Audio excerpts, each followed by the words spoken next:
আসসালামু আলাইকুম এভরিওয়ান, কেমন আছেন সবাই? বিসমিল্লাহ ইলেকট্রনিক্স অ্যান্ড সাধারণ সার্ভিসের পক্ষ থেকে আপনাদেরকে অনেক অনেক শুভেচ্ছা ও অভিনন্দন।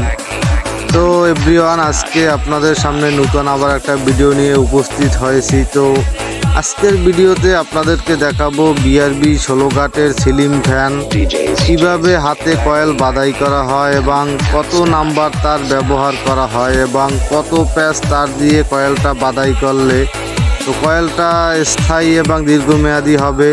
তো চলুন এবার কথা না বাড়িয়ে কাজ শুরু করি, কাজে চলে যাই এবং কাজ করি এবং আপনাদের সাথে কাজের তালে তালে কথা বলি। তো চলুন।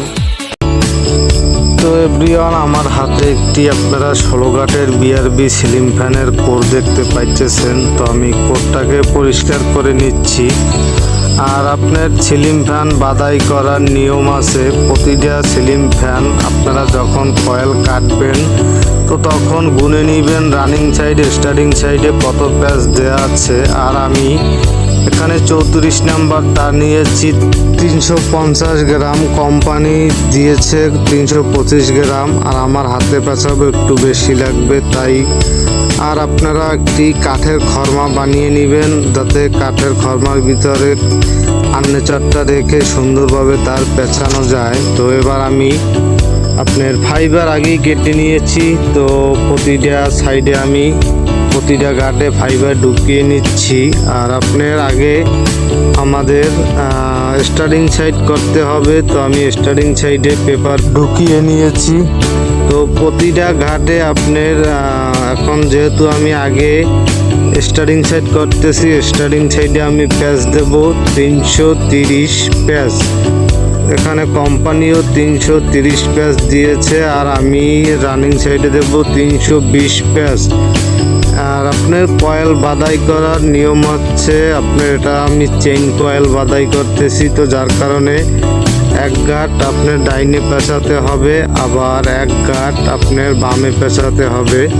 তো এরকমের করে আপনার প্রতিটা ঘাট সুন্দরভাবে একেবারে আস্তে ধীরে কয়েলের কাজ করতে হবে যাতে আপনার আর্মেচারে ঘষা লেগে যাতে কয়েলের বার্নিশটা উঠে না যায়, তাহলে এই কয়েলটা আপনি তেমন বয়স দেবে না। আর যদি আপনি সুন্দরভাবে একদম ফিনিশিং দিয়ে কাজ করতে পারেন তাহলে আপনার কোম্পানির ফ্যানে যদি আপনার 10 বছর যায়, আমারটায় 10 বছর যাবে না কেন?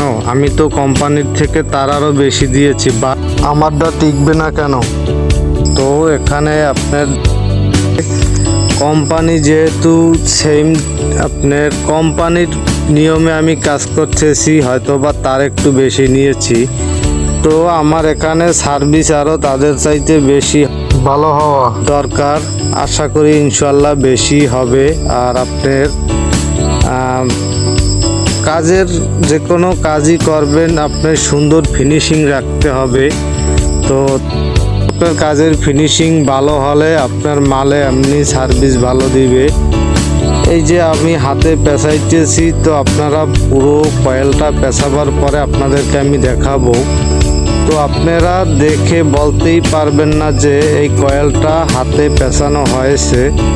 মেন হচ্ছে আমি শুধু ফ্যান না, যে কোনো আপনার এই যে সাউন্ড সিস্টেমের মেশিংয়ের কাজ করি, তারপরে মোটর বাদাই করি, যে কোনো ধরনের কাজ আমার আগে হচ্ছে ফিনিশিং ভালো না হলে সে কাজ আমার কাছে ভালো লাগে না, আমি তার থেকে কোনো ভরসা পাই না। আর আপনার আমার প্রতিটা ফ্যানে আমি 2 বছরের গ্যারান্টি দেই। অন্য টেকনিশিয়ানরা তারা নাকি গ্যারান্টি দেয় না। তো আমার কথা হচ্ছে ভাই, কোম্পানিরটায় যদি 10 বছর যায় আমারটায় কেন যাবে না? আর বর্তমান যুগে আপনার অনেকেই সিলিং ফ্যান বাদাই করতে চায় না, তার কারণ হচ্ছে আমাদের কিছু টেকনিশিয়াল ভাইরা আছে, তারা দেখা গেছে কয়েল শর্ট হয়ে যায়, এক গাঁট শর্ট হয়ে যায়, 2 গাঁট শর্ট হয়ে যায়। তো তারা বলে যে পাবলিককে বলে যে কয়েল পুড়ে গেছে বাদাই করা লাগবে, তো 700-800 টাকা খরচা হবে। পাবলিক তো দেখা গেছে অন্ধবিশ্বাস, যেমন তারা ডাক্তারের কাছে যায় চিকিৎসা করার জন্য।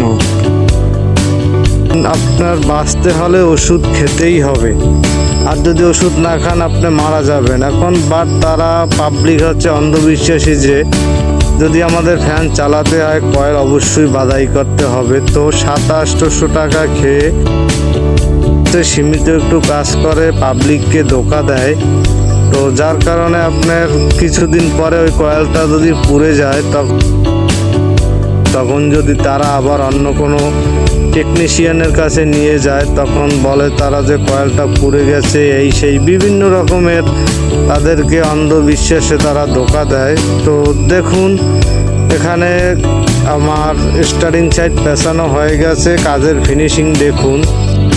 এখন রানিং সাইডের কাজ শুরু করে দিয়েছি। আমি রানিং সাইডে আপনার 320 প্যাচ দিতেছি। তো এখানে যেহেতু কোম্পানি 320 প্যাচ দিয়েছে তো আমিও সেম 320 প্যাচ দেব। আপনার কাজের যদি গুণমান ভালো হয় প্রতিটা মালের সার্ভিস এমনিতেই ভালো হবে। তো আমি এভাবে আপনার স্টার্টিং সাইডেও পুরোভাবে পেঁচিয়ে নিচ্ছি।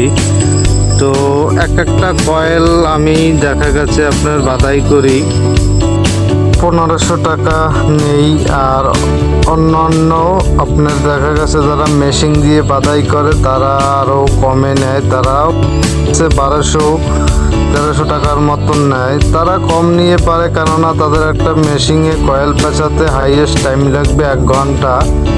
আর যেহেতু আমি এটা হাতে পেঁচাচ্ছি আমার একটা কয়েল পেঁচাতে আপনার 3 ঘন্টা 3.5 ঘন্টা লাগবে। একেবারে A to Z করে লুপ বের করে আমি এখান থেকে উঠবো।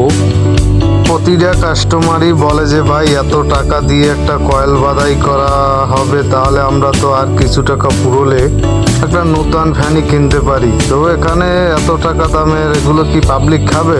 খাবে না কেন? এখানে অবশ্যই খাবে। পাবলিককে বুঝিয়ে বলতে হবে যে একটা সিলিং ফ্যানের ভিতরে কয়েলটাই থাকে মেইন। এই কয়েলটা যদি নতুন বাদাই করা হয় তাহলে আপনার ফ্যানটার ভিতরে পুরন কিছুই থাকে না। যদি আপনি বেয়ারিং দুটো চেঞ্জ করে নেন, অরিজিনাল জাপানি বেয়ারিং যদি দুটো ব্যবহার করা হয় তাহলে কোম্পানির ফ্যানে যদি 10 বছর যায় তাহলে আমার ফ্যানেও 10 বছর যাবে। এগুলো কাস্টমারকে বুঝিয়ে বলতে হবে। আর যদি আপনার ফ্যানের যদি বডি একদম ভালো হয় আর যদি আপনার পাংখা অ্যালুমিনিয়াম হয় তাহলে আপনারা সেই ফ্যানের কয়েলটা বাদাই করার জন্য আপনারা কাস্টমারকে পরামর্শ দেন।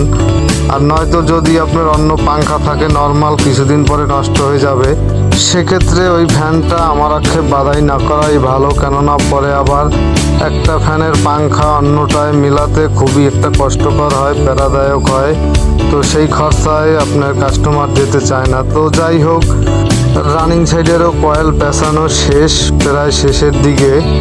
তো এবার আপনাদেরকে 2 সাইডেরই ফিনিশিংটা দেখাবো কেমন হয়েছে। অনেকে কয়েল পেঁচায়, রানিংয়ের উপর স্টার্টিং উঠে থাকে, স্টার্টিংয়ের উপর রানিং উঠে থাকে, এই কারণে আপনার অতি দ্রুত কয়েলটা শর্ট হয়ে যাওয়ার সম্ভাবনা থাকে। ফিনিশিংটা দেখুন তো কেমন হয়েছে। তো আজকে পর্যন্তই, আজকের মতো বিদায় নিচ্ছি। পরবর্তী ভিডিও নিয়ে আপনাদের সামনে উপস্থিত হবো। ততক্ষণ সবাই ভালো থাকবেন। খোদা হাফেজ।